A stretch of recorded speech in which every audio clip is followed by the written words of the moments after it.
Hey, friends and followers, we are here for another Facebook Live.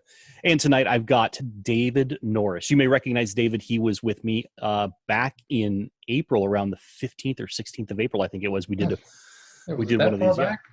Yeah, it was. I didn't think it was either, but I went back and I looked at my my records and to be honest with you, I was cheating and I was looking back for the file of the video that I used to promote it, and it happened to show up around that time frame. So it's been almost 8 weeks now since we were on here together. And so any of you that are joining us and don't know David, didn't see us last time, David Norris is a recovering banker. He left the industry about 5 years ago or so? 5 years ago, a little over 5 years ago. Yeah. Nice. Yeah, and he is now leadership mentor, coach, trainer, kind of covers all those. Mental performance coach as well, certified through the Extreme Focus program. And we go back to 2012, I think is when it was 2011. 2012, sure. 2012. Okay. Yeah. So it's been 8 years. Time flies. I mean, that's where the last 5 years have gone by faster than I can possibly imagine. Yeah. And the last 2 months have gone by really fast. Whoa! Exactly. June, you know? Exactly. And I haven't left my house for 2 months. As my curls, you can see my back of my hair there. I got the same thing, my friend. Yeah. It's showing up there. So what we're going to talk about tonight, David is a brilliant leadership mentor and coach, and I want to have him back because last time we had such positive, powerful engagement. People really loved what they saw. We had a lot of people come on and give comments, and then afterwards people reached out to me, and actually it was funny because after they saw you on here, David, they were like, well, why haven't I been on yet? And I've had a few people kind of like, there you go. So you brought people in, which was awesome. Right on. So tonight we're going to talk about 4 things that every business leader must do during this pandemic. And we're still in the pandemic. Yes, things have been opening up and all that, but it's so powerful to get this. Hey, Chris Schrack, I see you have joined us here. Good to see you tonight. And I'm monitoring my phone at the same time so I can see who comes on here. Ahead, man.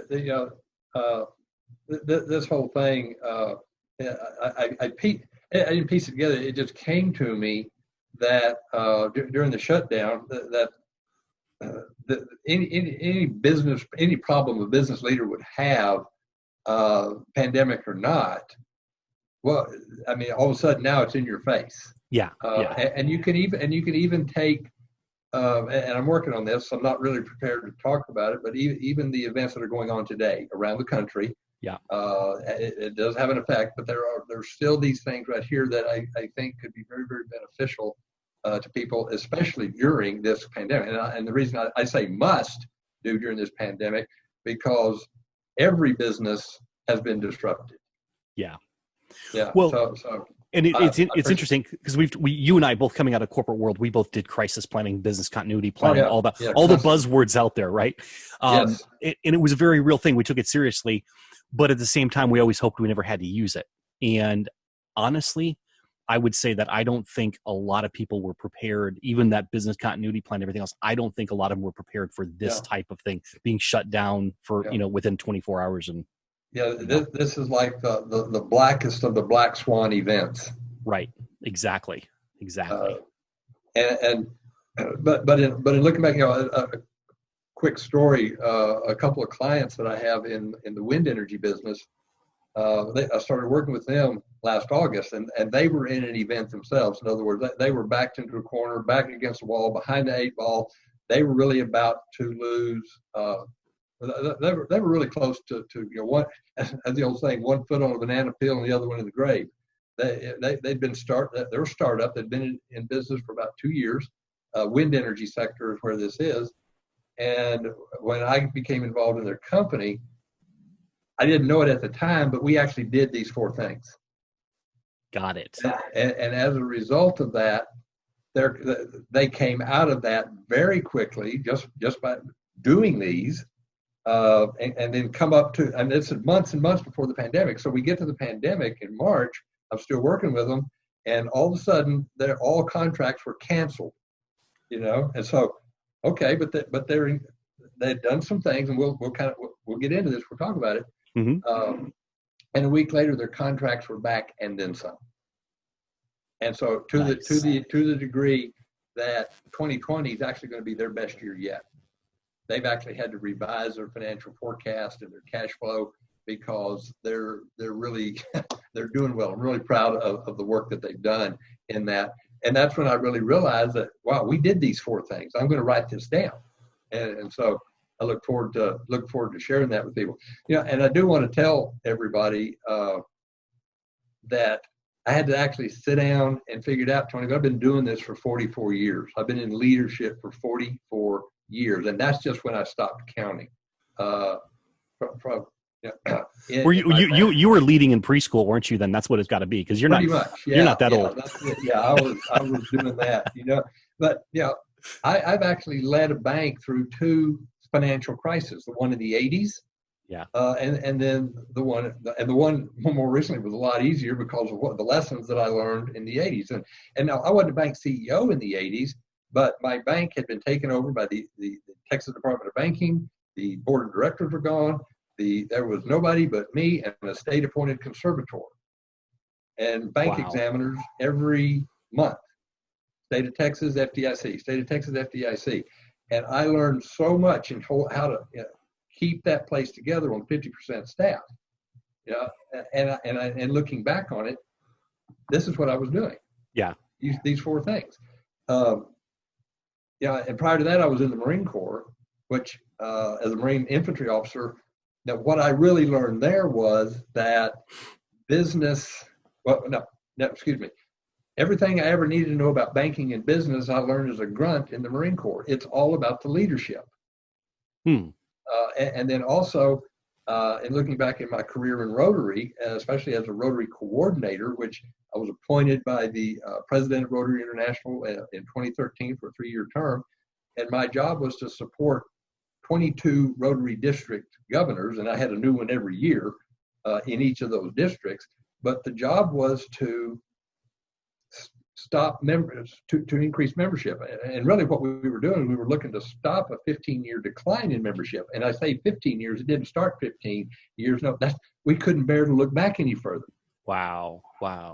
Okay. So as we do this, and we implemented, took a little bit different form and words, but it was still these 4 things. Mm-hmm. And as a result of that, we stopped that 15-year negative decline, actually got into the black a little bit.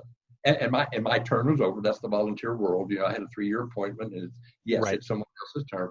But because of that, Rotary, and I'm not bragging, but I'm very proud of the fact that Rotary International awarded me their Service Above Self Award.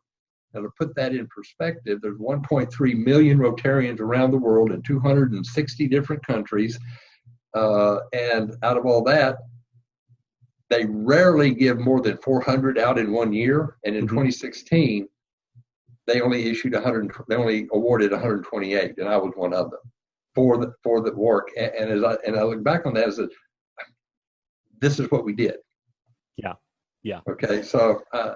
So you've got this pattern going back over time. Then where you see it showing up again and again and again. Going back, and quite honestly, it doesn't take a rocket scientist really to do this, but the pressures that we have on leaders and Henry, we oftentimes forget things. And so now what I've been doing is I'm taking this and many other things. I'm deregulated now, and so I don't mess with the banks anymore. But anything from the plumbing, the plumbers, the electrical contractors, insurance sales teams. Wind energy technicians, president of a seminary in Omaha, Nebraska. These types of things are really can help keep you out of getting in trouble. But if you do get in trouble, this will get you out of it. Well, I think there's something. I'm going to say they're not easy. Right, and that's what I wanted to hit on here, because I'm looking at this list. I've seen this. You sent me this list maybe a week ago as we talked, and as I was looking at this list, and we'll get into it here in a minute, guys. But I'm looking at this saying, this looks really easy, but the reality is I've been through businesses very much like you. I've had to help with the recovery side of things. I watched them go down and up. And what I would say is you can do this yourself, But how many times, I mean, you just realized, going back, looking at your career, you just named, 4 or 5 different scenarios where you were using these principles, but you didn't even realize you were using these principles. So someone who doesn't know this is going to have a hard time trying to do it right.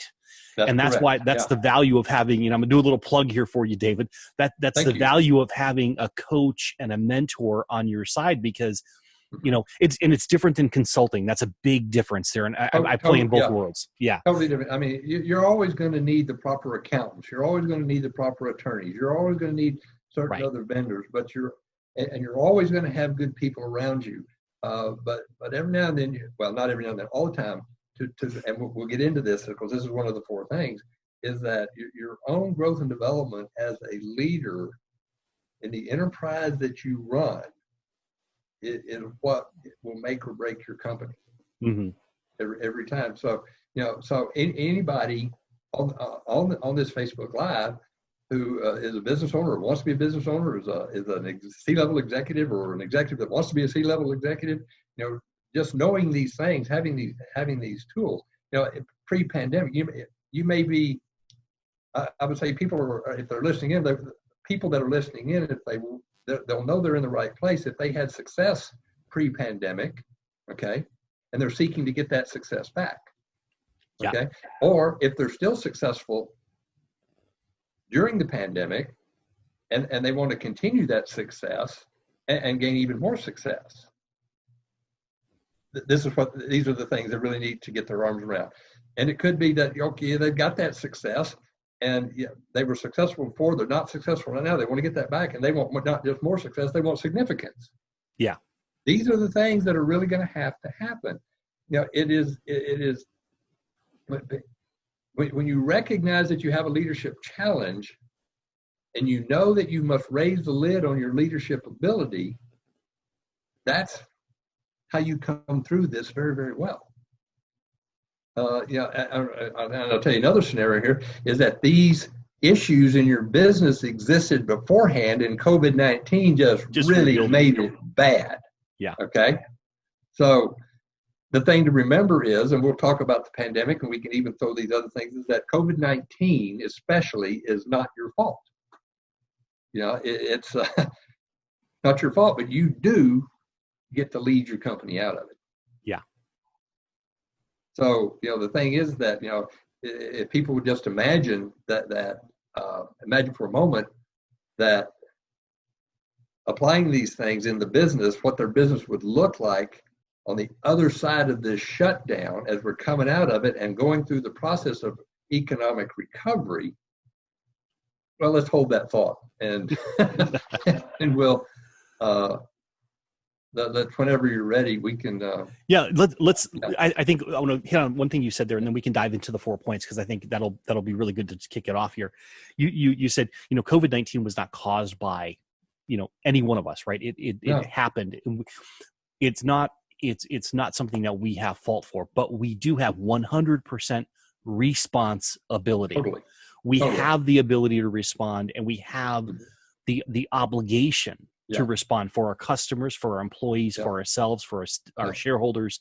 So let's dive into your 4 points here, Dave. Okay. Let's start going through those and give a good flavor. I really want to encourage people to stay with me, stay through this thing. We may be going back and forth, and I hope they type in some questions and things like that. But I don't know if you were, through the miracle of technology, Tony, if you were able to get that link I sent you. I did. I posted it, so it's available. So yeah, if you're watching this in the show description, right on the side there, you should be able to see it. If you're watching the replay, there's a link to an ebook that David is offering. Yeah. That actually, okay, so I did this stuff here, not the ebook I wrote a couple of years ago. I'm going, this is how this all ties together. Okay, so as you say, it's where coaching and mentoring comes first. So here it is, 4 things that every business leader must do during this pandemic. And the first one to do is to actually define your reality. And that's really the first responsibility of any leader, is to define the reality. There's a gap between reality and our expectation, and that gap is called disappointment. And so when we really have, we spend so much time on expecting something without facing the reality of what's happening, what's going to happen, what might happen.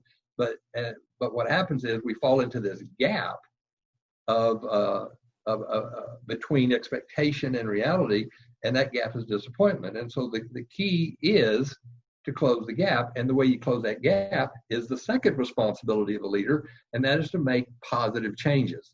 In other words, when things get out of control, you can get things back in control with positive decisions. Now, understand that there's a difference between a problem and a fact of life. Okay, I can fix a problem. Right. A fact of life is out of my control. COVID-19 is a fact of life, therefore it's out of our control. That's a reality. Okay, but you can still make good decisions around your business, and everything from getting creative with your social distancing and physical stuff, the containment of things, how you take care of your employees, how you work. You can still make positive decisions using Zoom, working remotely. Okay, and also, well, I'll go back to what I talked about the first time when we were on back in April, and that is to really take a hard look at the Stockdale paradox, which states that retain faith that you will prevail regardless of the difficulty, and at the same time, confront the most brutal facts of your current reality, whatever they are. Now, let me back up here a minute because I should have said this before we even started. There's going to be 4 things here. Not one of them stand alone by themselves. Right. Okay. I mean, you get to do all 4 of them. You will have some successes with 1 or 2, but for it to fully work, it takes all 4 of them simultaneously. Okay. So it's not like, okay, first you define reality, first you do number 1, then you do number 2. No, that's just the order that I'm listing them. I guess I could probably mix them around. It doesn't really matter because they don't stand alone.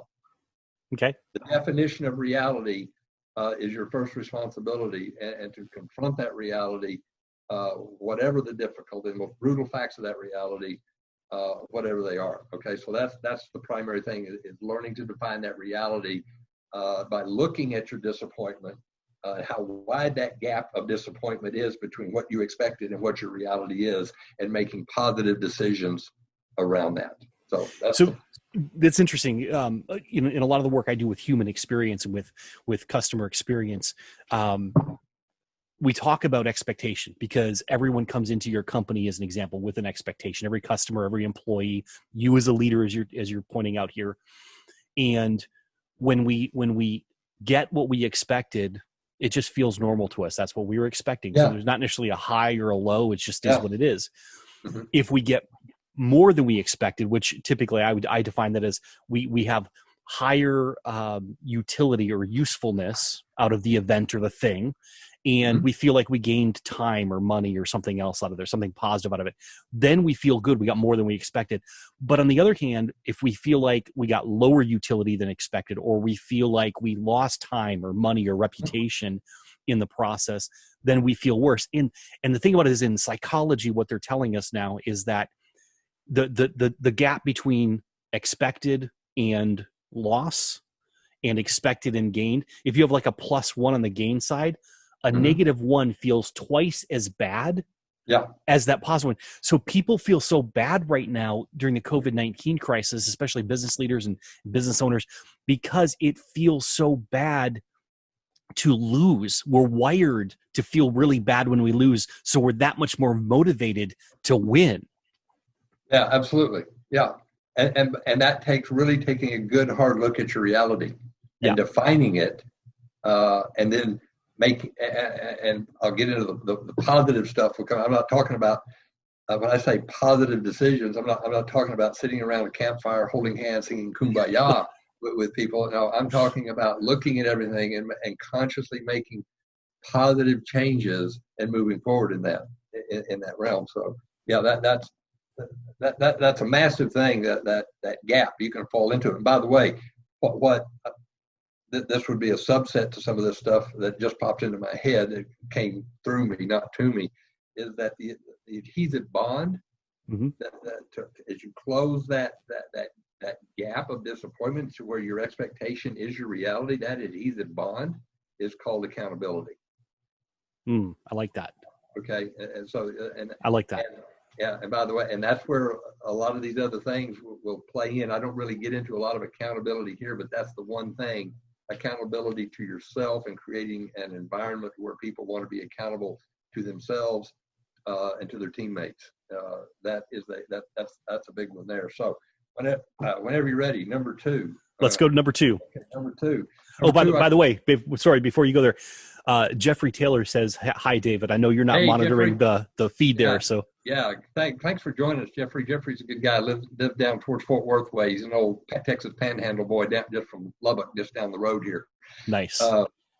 The second one is liberate your creativity, and again, what do you mean by creativity? We all have a mental faculty and an image making faculty, and this is called our imagination. This is where our creativity comes from. And just because you're in a bad situation, it doesn't mean it has to be all bad. Right. Okay. You can actually creatively lead with a capital L to produce results with a capital R. And I'll give you an example from my banking days is that, this was when our bank was smaller, we could not afford loan losses. I mean, it was just, no. And of course, we were lending money to cattle, which is extremely volatile anyway. And we were in a really bad situation. And it wasn't going to kill us, but it was going to hurt us, and it was going to hurt us real bad. And we got creative in how to come out from under it. Bottom line of it is we foreclosed on the cattle and sold them on the hoof and got the lease reassigned to another place and locked everybody out, and everybody's a happy camper. And that is, but it was very creative. Real leadership, real courage. Yeah. To do something. More recently in that realm, we looked up, and all of a sudden there's a chain of convenience stores we were financing, and as I put it, our lenders were standing around. They were like on the Titanic, but they were down in the kitchen making sandwiches instead of taking care of business. And we got very creative in how to do that, and also saved a lot of money for a lot of other banks too. But you can liberate your creativity on this. And when I say liberate your creativity, those are just a couple of examples of creativity. But you've got to remember that Nelson Mandela said that you cannot imprison greatness. Here's a guy who imprisoned for life at hard labor, ultimately pretty much runs the prison. And 25 plus years later, he comes out, and the next thing we all know, he's president of South Africa. And what happened was that what he says is that there's always an answer. And I know that we're all one thought away from a positive or a negative, Tony. We're always one thought away from a disempowering thought, one thought away from an empowering thought. When I talk about the making positive decisions previously, what this is talking about, this is knowing that whatever is negative is always available to us, regardless of the conditions and circumstances. But what is also available to us, positive, is also available to us. And it's actually the positive is an equal or greater portion. And so when we get into liberating the creativity, that's when you're confronting that harsh reality that you have, and you put that image-making faculty, that God-given image-making faculty to create something to create something positive. I mean, you actually get to consciously choose what is right. You get to decide. I heard John Maxwell say one time, some days you're the pigeon, some days you're the statue. Which is a way of saying that some of the good and some of the bad is going to find you. Right. You can't control that, but some of the good and and so when you recognize that some of the good and some of the bad is going to find me, it becomes critically important to know that if I liberate my creativity and make positive decisions, then the good will actually get better, and the bad will improve. So there's an interesting point here. As I look at the order, I know you said there wasn't an order, but I get a sense here that there might be an order here. If you don't define reality first, Well, that's true. Yeah. There's an element, maybe the others fall, but what's interesting is as you define reality, I think it does a couple things, and you alluded to this, but I want to point deeper because I think it liberates your creativity. When you define the reality, you know now what's actually real and what was imagined, and that's important because if you thought things were better than they were, you can say, okay, no, they're not. This is actually where we are. This is the cash we have in the bank, the runway we have before we run out, whatever the case may be, right? On the other hand, if it's you imagine something overwhelmingly negative, on that side, you may be overwhelmed and you may not be able to take action because you can't actually liberate your creativity until you calm down and get into an emotional state of belief and of hope and of faith. And then you can move forward into the creativity, but your creativity will not be released until you relieve that a little bit. Oh, excuse me. I am so sorry. That's cool. Look, fine. We're live here. It's all good. Yeah. Oh, excuse me. That's embarrassing. I'm sorry. No, Tony. You're right on that.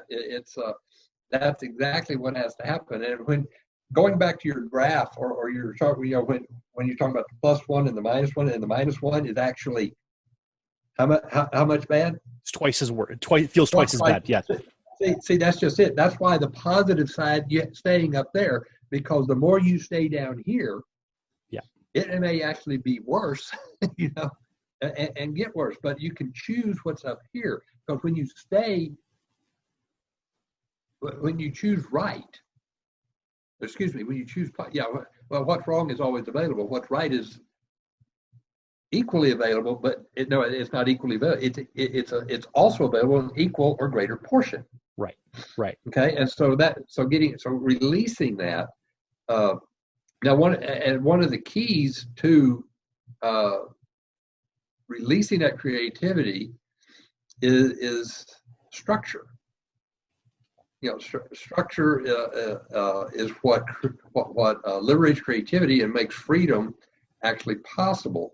And so so now to release that creativity, now we're getting into the quality of the questions we ask, the right people around us, and our daily agenda, what we do on any given day. John Maxwell said, your success,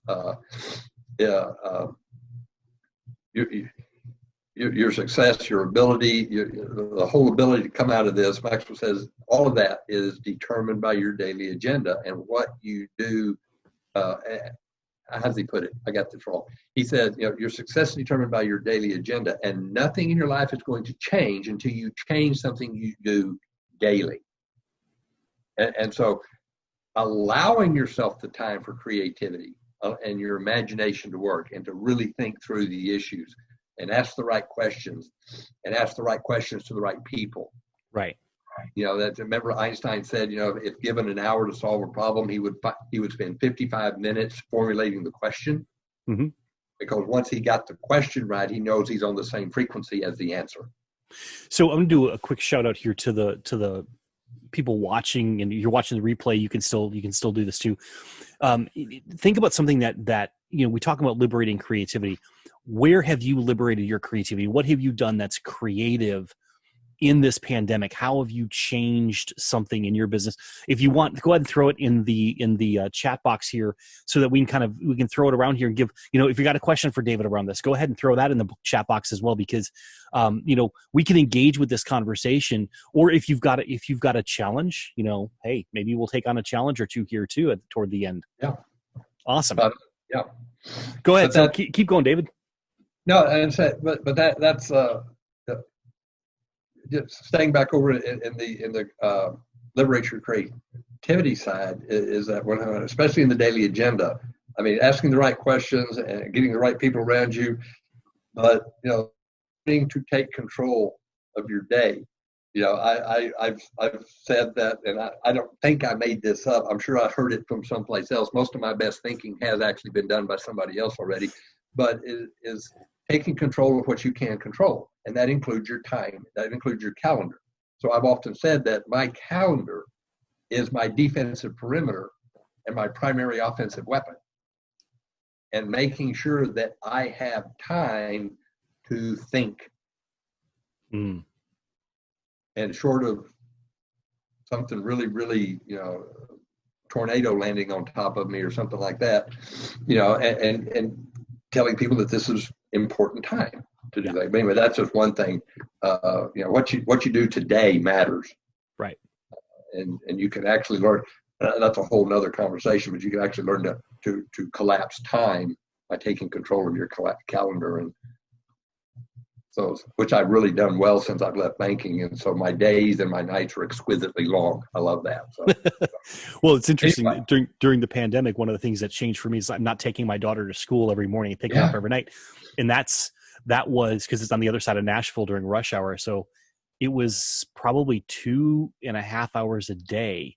Yeah. That, half the time she was in the car with me, but I had well over an hour that I could just do thinking or listen to a podcast, whatever it was.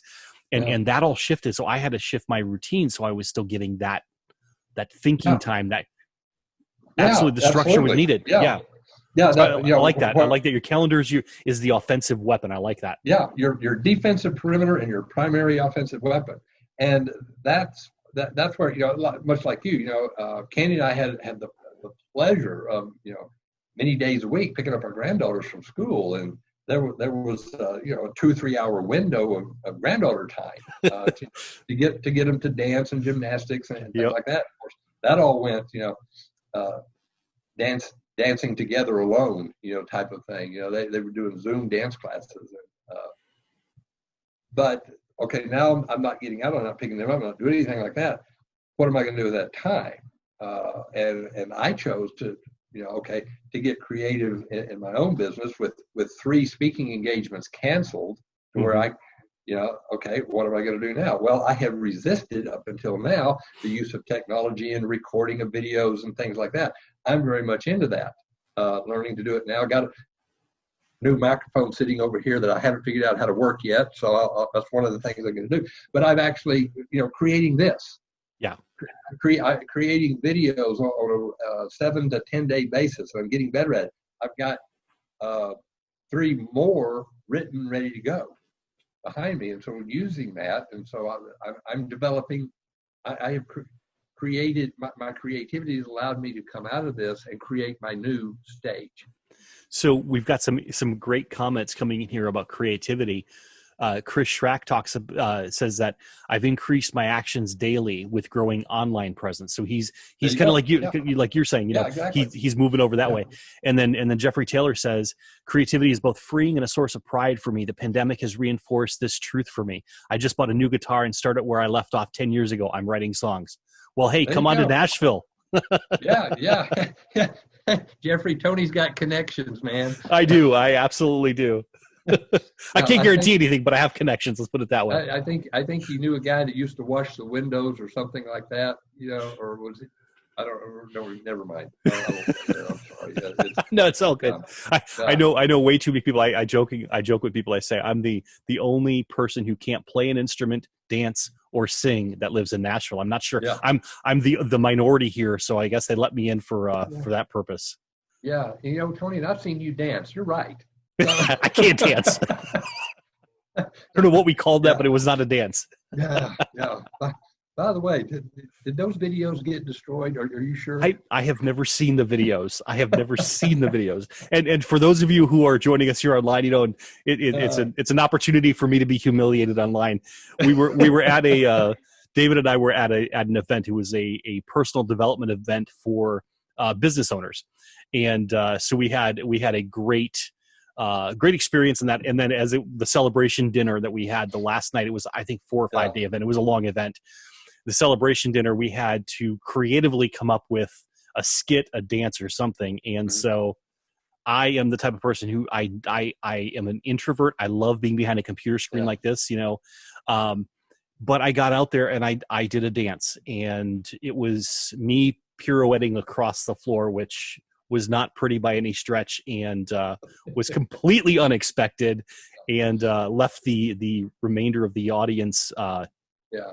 on the floor. I think either with heart attacks or laughing so hard. I'm not sure which. Yeah, that's and actually, I went to the one after that, which was in Hawaii, and Yep. and actually, I have made sure that these videos have been destroyed because we were at a dinner and at a luau Yep. with the Hawaiian dancers and certain people in the audience got pulled up on stage to.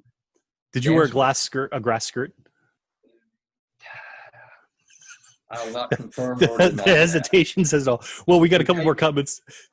We got a couple more comments in here. Jeffrey says that he's played the guitar since second grade, gave it up 10 years ago until now. And then Tristan Whitaker dropped in here. He said, "Hey, Tristan." Yeah, he actually dropped in earlier. I forgot to mention it earlier. He says, I've been doing guest appearances on podcasts to increase my reach and serve during the pandemic. So that's cool. Yeah, I see so many Good people job. using the creativity. I know, like you, David, I have had more time because I don't take my daughter to school, but I honestly have been more productive. And this has probably been the most productive period of my career. I would say the last 2 months. What I've created is above and beyond. So, okay, so cool. Let's get back. What do you got next for us? So we did define reality, right? Define your reality and liberate your creativity. The next one is what I call sanitize your business. And I'm not talking Lysol and Clorox wipes here. I'm talking about stepping back and putting everything you do on trial for its life. I mean, this is time to put the sacred cows on parade and decide what's going to happen. This is a perpetual spring cleaning and sanitation of your culture, your core values, your strategy, your team, your systems, your training, your environment, and your finances. Everything goes on trial for its life. And asking, we talked just a second ago about asking the quality questions. Are you really intentional about your company's culture? Have you been negotiating with your non-negotiable, which is your core values? Is your strategic plan current? Do you even have one anymore? What is your plan going forward?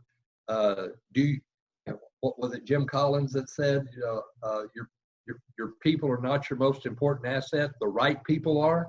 So I'm saying, do you need some necessary endings on your team? What about your inner circle of people around you, those closest? And do you really, let's talk about systems. Systems are going to change now. We're all getting used to more digital delivery. And the work environment and the culture. Is the cubicle going to make a comeback? What does this look like to people? Systems, and I'm talking about, is that accounting system really working for you? Or is it the people working the accounting system that is not? I've had that happen several times. Business owners had replaced some of their accounts receivable software and accounting software a couple of times, and that wasn't the problem. Get rid of that person over there, you'll be just fine. Boom, changes it real quick.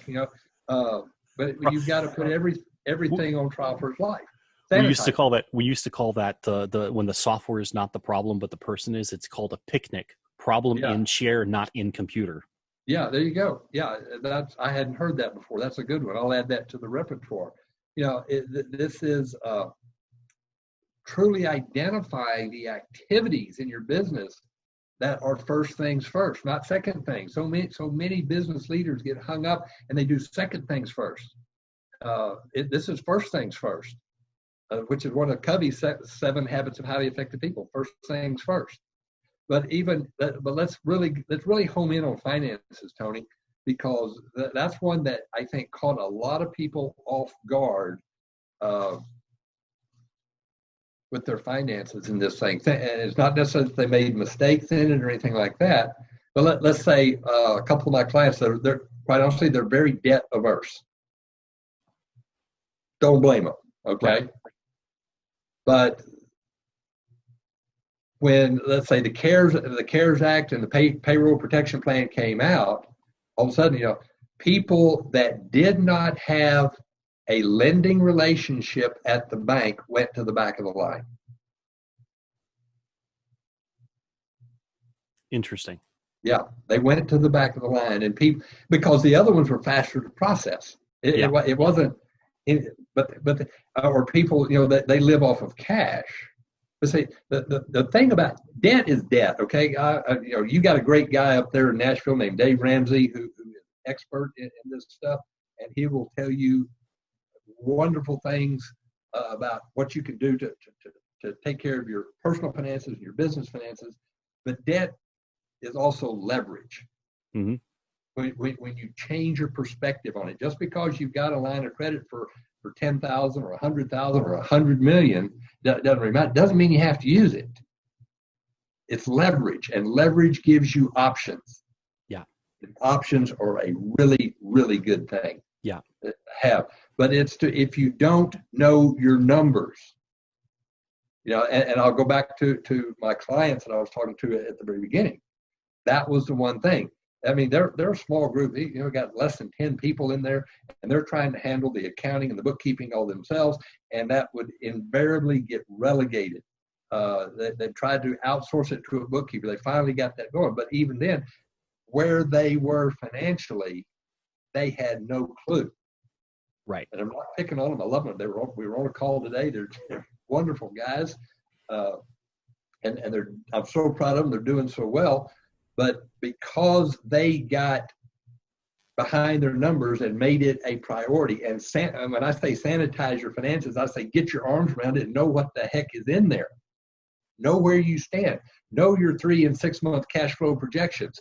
Know where you are for preserving your capital. Know where you are on your profitability. You got to, and have a system in place to where you review it daily. And so that way, when something comes up, you can react. Now, these guys, they're very debt averse, and quite honestly, I really wouldn't know if a bank would loan them money or not.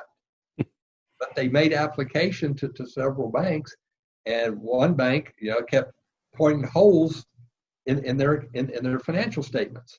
This is wrong, and so again, they were learning their numbers to go ahead and bring it fast forward, that in February of this year, they were granted a $75,000 line of credit.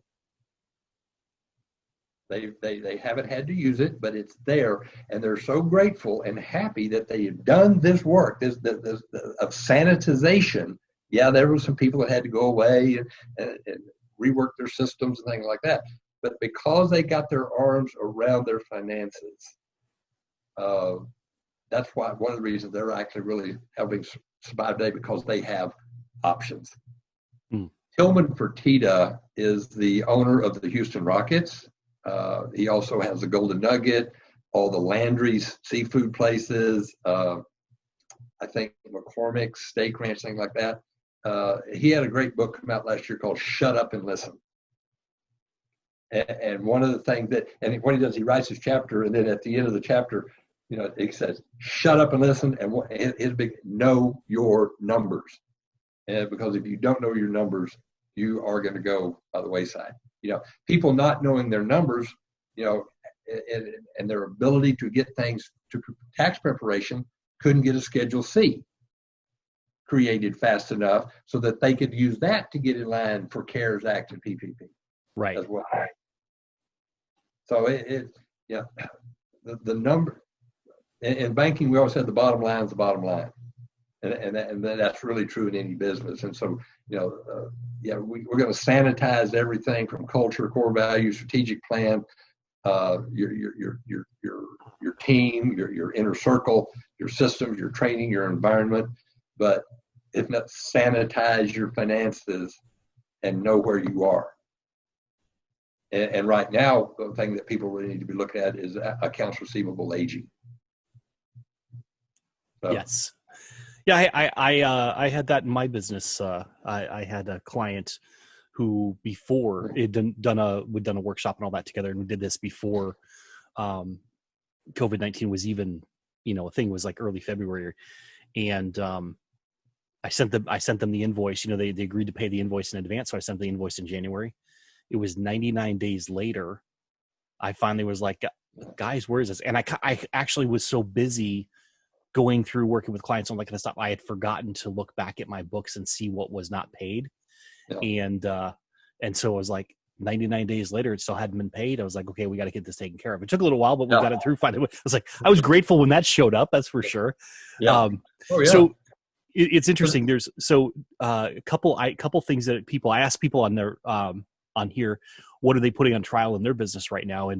And Jeffrey says, my work ethic is on trial. That's an interesting one. Yeah, That's really. Jeffrey, he's being unkind to himself. Jeffrey, we've talked about that. But Jeffrey's an old Methodist preacher, and actually he has a very unique specialty. He knows how to turn financially strapped churches around. Nice. And Jeffrey, a lot of times, I understand where that work ethic is, but you got to dig down deep inside and make positive decisions around that. So but that's the thing. That's probably something that's really on trial for his life in a lot of areas right now. So. Yeah. So Tristan has to jump off. He's going to come back and watch the replay later, I think, though. But he says his consistency is on trial, which is these are really cool answers that we're getting here. I mean, it's like what they're okay. Let's back up over here to what I was talking about. How structure liberates your creativity. Mm-hmm. Okay, this is where you can get creative over in here too. Nice. Right here, and just to sum it up this way, I was going to say, if you've got you put a good leader in a bad system, okay, system's going to win. Okay. Yeah. If you don't have a system for putting things on trial, to sanitize your business, to put everything on trial for life, no system, no results. Okay. You got a bad system, you're going to get bad results. So guess what you have when you creatively build a good system? You get good results.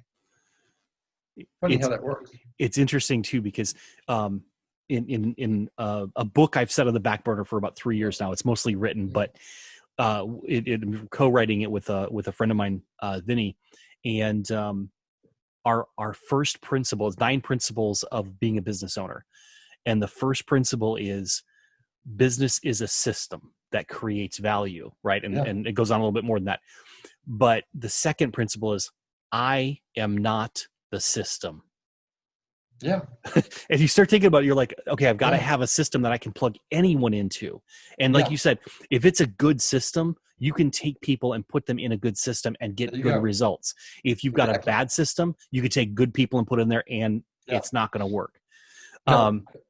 Wasn't it a Greek philosopher whose name I can't pronounce? I'm going to say Archilochus, possibly, who said we don't rise to the level of our expectations. We fall to the level of our training. Nice. And so whatever you're doing on the training front with your people right now is on trial for its life. And what new training do you need to bring in? Yeah. Well, and traditionally that is in every one of these economic downturns, one of the first things to get cut is the training budget. We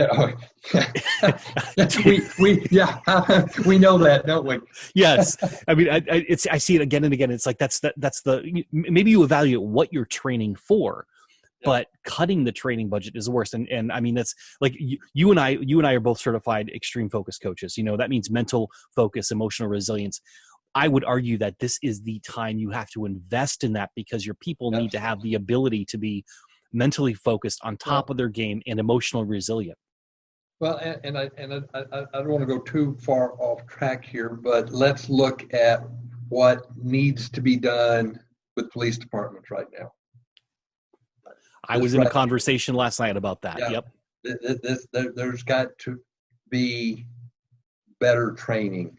Okay. Especially, I'm having flashbacks on some of this stuff. A friend of mine's husband is in law enforcement in California, and he's out, doing that stuff. And, it just gives me flashbacks to my days in Camp Hansen, Okinawa,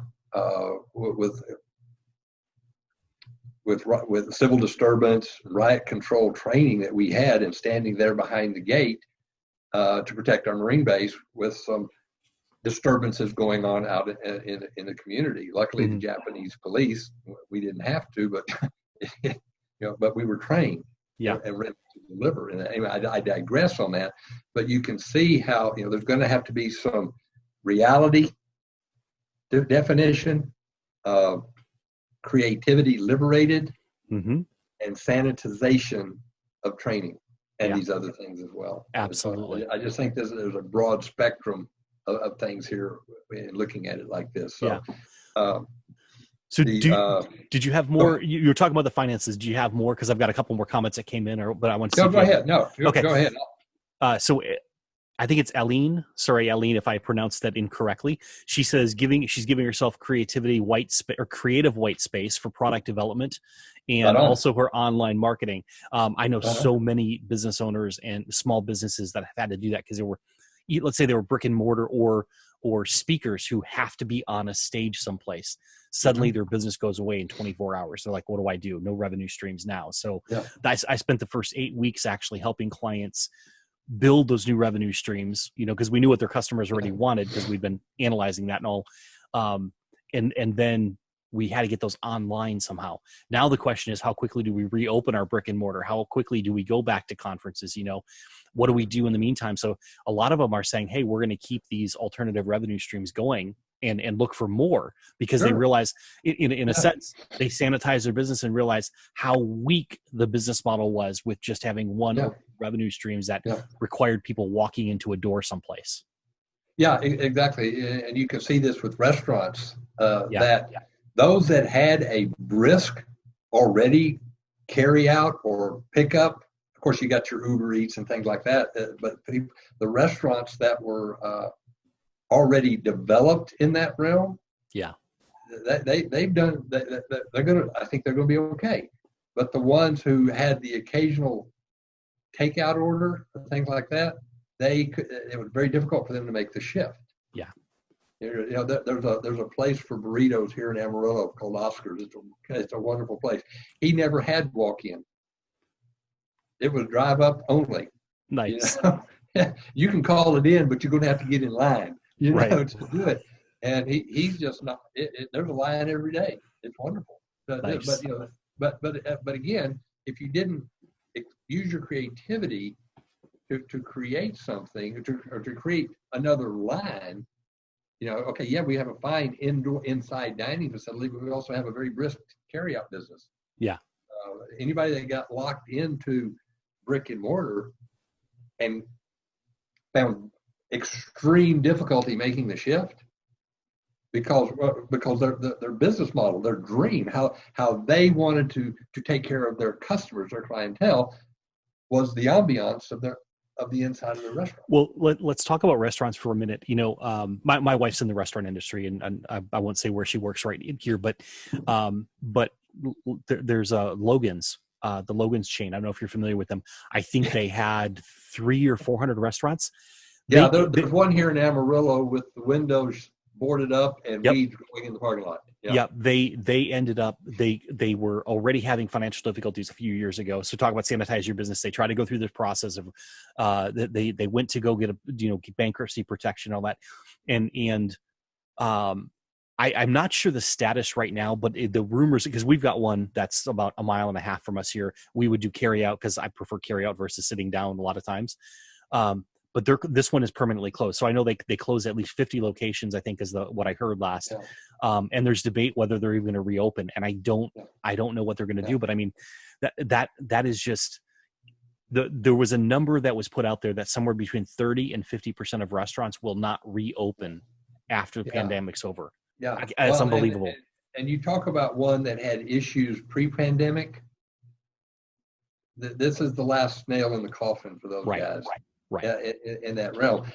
And it's because somebody in leadership, and I'll emphasize that word again, somebody in leadership turned a blind eye to reality, and that includes how they didn't they didn't liberate their creativity. They had a terrible system. And of course, I'll lump all 300 of them into the one here in Amarillo. pathetic is the only thing. I mean, the training of the wait staff, the managers, the whole thing. It was, can we just go ahead and leave, type of thing. I mean, but they literally had serious problems and would not address it because I truly believe, and I'm sorry to pick on them. I'm sure they're fine people. I don't mean to do that. But the thing about it is that it's not the location of the store. It's not everything. It's the leadership. Yeah. Behind it, everything rises and falls on leadership. Yeah. Everything, and there's a lid on our leadership. And I'm starting to slip into number 4 here, but there's a lid on our leadership, and learning to raise that lid is very important, because wherever that lid is, there's your effectiveness as a leader. Well, before you jump into number 4, because I want to go back to this lid idea here. I've got a question about number 3. Yeah. As you know, Betsy, my co-author for my last book, which you can see behind me there, shameless plug here. But we've started a podcast, and it just got launched this week, the Really Know Your Customer podcast. But we've been recording it for a couple months now. Like we've been talking to CEOs. It's typically CEOs, or at least C-level executives.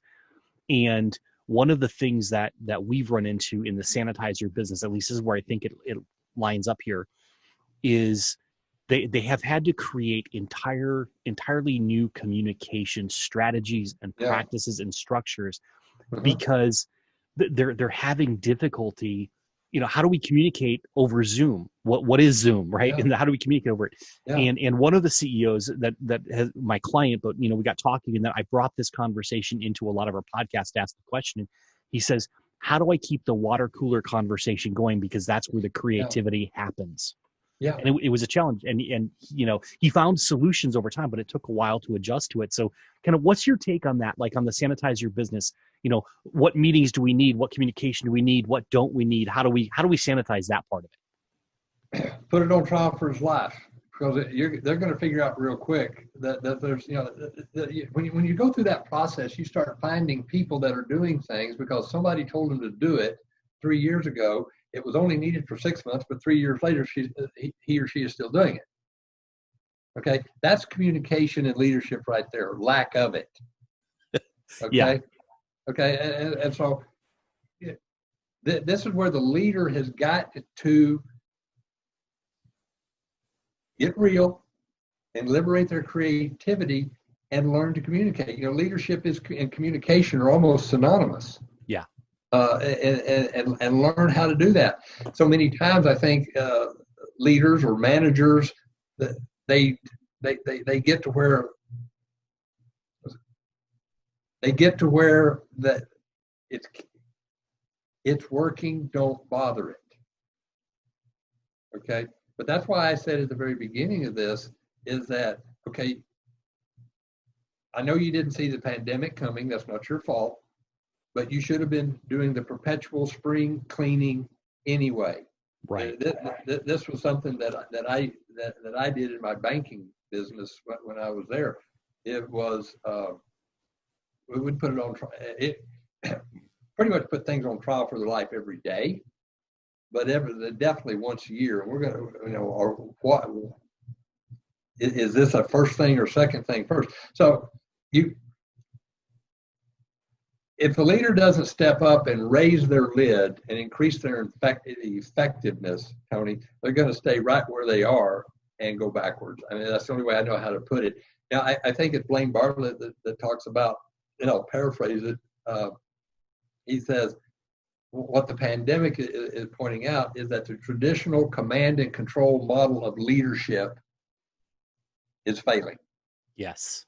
And you've got to get, and if a company has not done the work on the culture and the core values and the building of trust, and the absence of trust is one of the basic foundations of a dysfunctional team anyway, Patrick Lencioni. If there is no trust, and now they're having to learn different ways to communicate, they better start building the trust first. Yeah. Because without trust, this isn't, trust me, it wasn't working that well to begin with, and it's damn sure not going to work now. It's interesting. So as you talk about structure and trust, I think there's an interplay there. And it's just off the top of my head, you need to have trust to build a structure, to buy into a structure, and to engage with it. But then when the structure becomes the norm, trust can go away because everyone's just following habit. Yeah, exactly. Yeah. And you lose it. Way down. Yeah. It's and so that's why these things, and let's go back to what Colin says about your people are not your most important asset. The right people are. Right. That's really key right here. The people that share your core values and will fight for the positive culture and by the way, to have a culture, you've got to be intentional about a culture. If you're not intentional about a culture, trust me, you've got a bad culture. And that's just the way it works. You've got to be very intentional about it. And so people, Tony, in this thing where communication norms are changing, if trust existed and trust was based on shared values and honesty and integrity, then there's less that this isn't as difficult as it seems, regardless of the size of the company. Right. Whether you're a heavy duty truck parts dealer in 5 little bitty towns in the Texas Panhandle, or you've got people spread out all over the country, or a Fortune 500 company. If trust wasn't present, the job is very much uphill. Yeah. Okay, so let's jump into this. The lid law of leadership. I think I said that right. It's the law. Yeah, the law of the lid. There you go. The law of the lid. Okay, there we go. Yeah, a little too much alliteration there. Yeah, that's fine. That's John.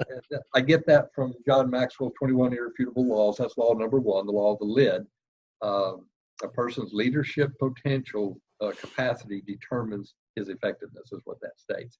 But the fourth thing to do here, define reality, liberate your creativity, sanitize your business. This one here, Tony, is I call this make an appointment with the mirror. And this is where we're going to talk about defining reality for you as a leader. Understanding that there is no improvement until you as a leader decide to grow yourself, period. There's a lid, on leadership. Your leadership ability determines your effectiveness. And this is where, and I'm literally talking, look in the mirror. Yeah. Okay. You don't say, well, I don't need to do it that way. No, go to the mirror.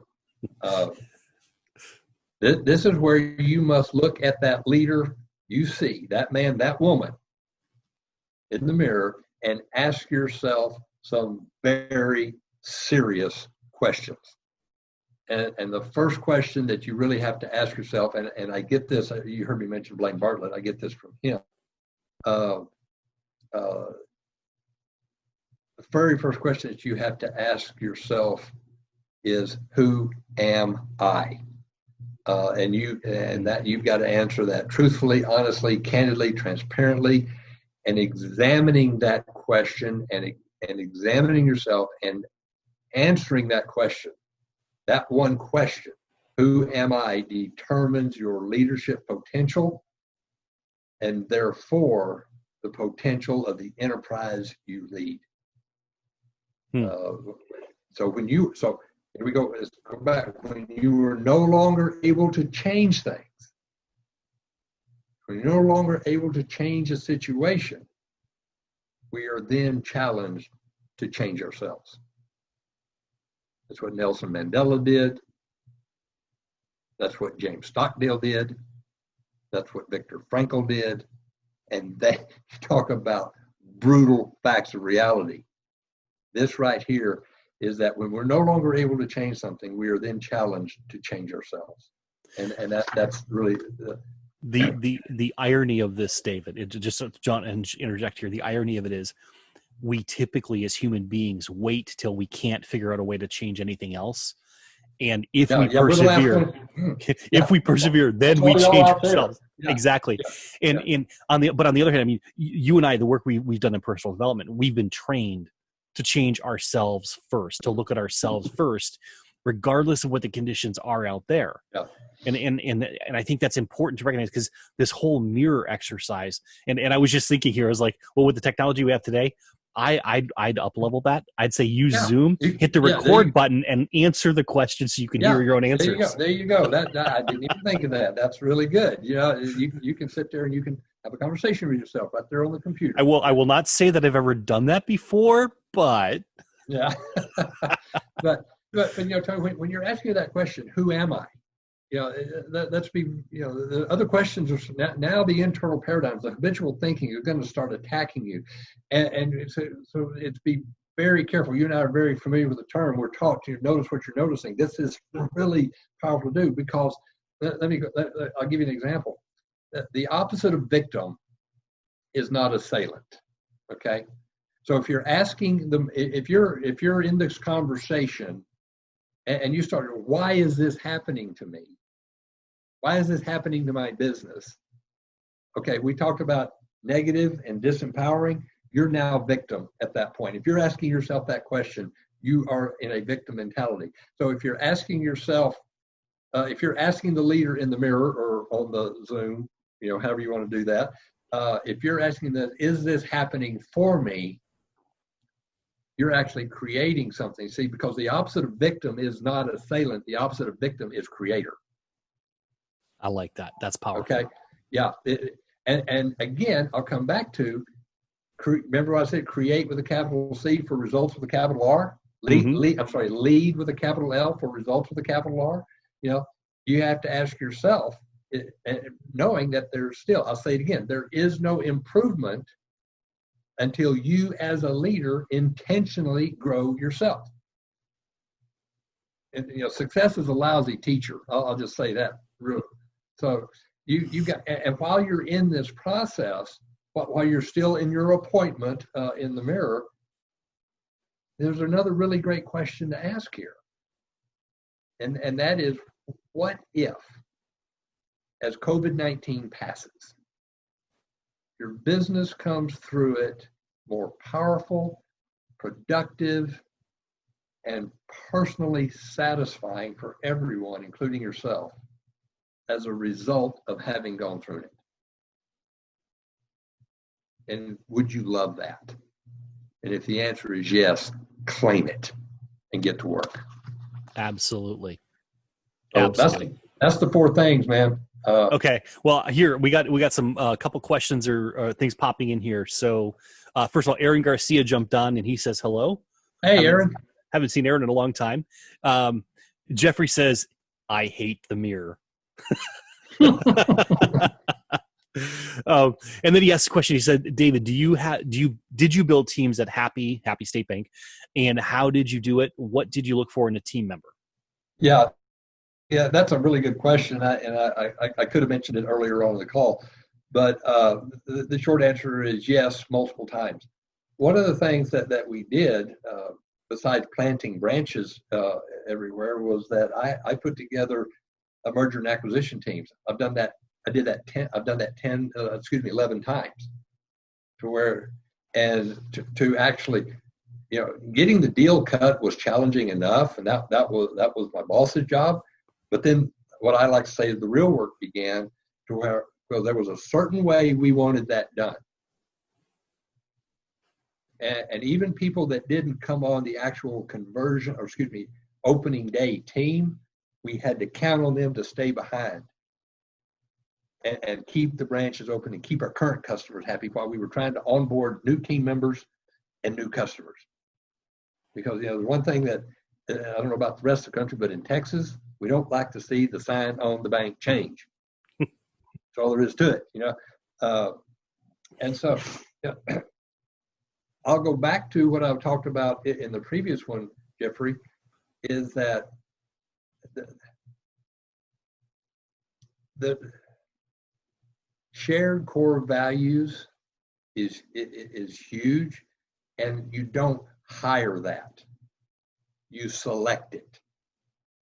I like that. So we, you know, the HR people will talk about hiring and firing. No, I'm not hiring. I will select who I want here. I will select people, men, women, with specific skill sets that we needed to do something, that we had the same shared values and a zeal for the culture that we had, so that we could actually, we got to where we sanitized our business internally with my group quite often. Actually, they got to where they like calling each other out. But that's the key thing, is that you bring people on board, you select them that are great, not average, not good, great. And when I say great, I'll define that in the terms of Doc Rivers, the NBA Clippers coach. Mm-hmm. I guess he still is a coach. I don't know, but he said that average players want to be left alone. Good players want to be coached, but the great players want to be told the truth. And those are the people you want on your team. Nice. Yeah, that's good. That is good. And by the way, when I say giving each other feedback, yeah, yeah. There's no rank insignia on here, okay? Yeah, I got the big fancy chief operating officer title, but that doesn't mean squat when we go to debrief. Yeah. Or we got a problem. We speak the truth with love. Yeah. Proper mix of care and candor. And being very, very selective in selecting the team. Now we can go. I just got a brilliant idea for. I got to write this down. Go ahead. Tony, put me on your calendar for in another 6 weeks. Okay. We'll definitely do that. Absolutely. So Katie Augustine was on here, and I didn't see her jump in, but she said thank you at the end here. So she was here with us, and Jeffrey says select. Wow, thanks, David. He loves that idea. Chris says very good, David and Tony. And then he just commented again. He said, love that. Great players want to be told the truth. And I think that is such a powerful way to really think about it, is we want to know the truth, because if we know the truth, we can do something about it. Yeah. And again, now let's apply that to the leader in the mirror. Mm-hmm. Yep. You got to tell yourself the truth. Yeah. Or have someone come alongside you, such as a coach or a mentor. A lot of times people will depend on their inner circle or maybe even their family to do that. And that oftentimes, it can work. It does work. I've seen it work. But for the vast majority of us, the people closest to you in your inner circle, they're good people. Okay. They know their job. I'm not discounting any of that. But so oftentimes they lack the level of awareness that it takes to look the boss in the eye and tell him or her exactly what they do not want to hear. Well, and the big challenge for that is, can they get over if they've got a paradigm, which most of us do in some way, can we get over that paradigm that if I say this, it might risk my career, it might risk my livelihood, my home, my mortgage, my kids, And that's very real. But you as a business leader have got to have somebody that can not only tell you what you necessarily don't want to hear, but tell you when you really don't want to hear it. Yes. Okay. That's what the mirror exercise really is right there, is getting to. And by the way, if someone's giving you feedback and it's uncomfortable, then I would suspect that it's probably very true. Absolutely. Because if you get uncomfortable, it means that you're hearing something that's somewhere deep within you. Yeah, somewhere it is. You recognize thinking, some paradigm that you have that's challenging the conviction of a belief that you have about a situation, another person in the company, or your own thinking. Right. Yeah. We've all got blind spots, so it's helpful to see that. Yeah. So let me recap. I've got a list of 10, Tony, for me. I'll share them with you sometime. Yeah, I would love that. I would absolutely love that. So let's do a recap here real quickly. We've got the 4 things that you've got to be doing during this pandemic. And frankly, you've got to be doing this right now. Time. You've got to be doing this all the time. As you said, I think this is awesome. A great list to look at. Define reality. Then you've got to liberate creativity. You've got to sanitize your business, and you've got to make an appointment with the mirror. or with Zoom if you choose to do Or with that. Zoom, yeah. With Zoom. Right? So, okay. So everyone, if you didn't notice in the show notes or in the description of the show on the side here, if you didn't get them, you can get them after the show's over here. We're almost finished, but David is offering a free copy of his ebook. The link is there. Just go ahead, go to the link, sign up, and it will be delivered to you. I really encourage you. I have read David's book. It is a very good book. I'm actually really glad that we had this opportunity to offer it to get it in your hands. Yeah. David, this has been powerful. This has been phenomenal. I'm glad we got back together and did this. Yeah, Tony, thank you. And let me say in that link, okay, now I'm also making some system changes. I know that link works. I know that link will get you the ebook, but the email sequence is not set real well just yet. So I will just say thank you for downloading the ebook, and here, I apologize. And by the way, my technology guys, Tony. Yeah. And Robert Martinez, Manifestation Technologies. Yeah. And I'm not waiting. They're great. They're waiting on me. So, well, if my daily agenda has not put that piece of it in there. I get that. Thank you. But thank you, Tony. Thank you for putting that link out there. Thank you to everybody that downloads that. If for some reason you find it doesn't work, please reach out to me at davidnorrisleadership.com. Find me on Facebook. Find me on LinkedIn. I would love a conversation, and if the link's not working, I'll make sure personally that you get one. So. Awesome. Well, thank you again. Thank you very much for being here. This was a pleasure as always. And I know we could keep going, but I've also learned that we got to guess who just showed up? Gina Eubank. Hello, Gina. Hello, Gina. We got to do a shout out to Gina, and Ginger Webb showed up a few minutes ago. I forgot to call out her name. I don't see everyone that comes on because it doesn't know, Facebook doesn't always show me everyone, but I think I've got most of the people that I've seen so far. So if you just joined us, you joined us late, go back and watch the replay. This has been a phenomenal opportunity. Gina's throwing us some hearts right now, so we're loving that. Thank you, Gina. It's good to see you here virtually. I wish we could see you in person. I'm sure we will soon here. Awesome. So everyone, again, thank you for being here. I am grateful to do this. Watch for in my feed. If you're not a friend of mine, go ahead. You can get alerts from me or whatever else, however you need to do that on Facebook. I've committed to doing 2 of these a week where I bring a guest in, someone like David, who is an expert in a particular area, who is smarter than me in many things. And I just get to sit here and gain their wisdom. Yes, David, you are. And I get to gain their wisdom as I sit here and get to ask questions. So come along for the ride. You never know where it's going to go. I've been debating to give this a name. I have no name yet for this show. So if you've got ideas, I was thinking bourbon with Bodo, but not everyone's a bourbon drinker. So, beer? We can do beer. Yeah.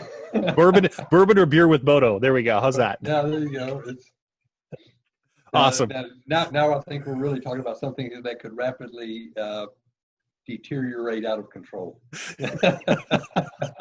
Well, the conversation would be interesting to say the least. Yes, we might have to modify it or edit it later. But Gina, Ginger, thank y'all for jumping in. I appreciate it. Thank you, Tony, for hosting me again. Thank you. You're a good friend. Thank you. Absolutely. We'll see you guys all later. Have a great one. Take care.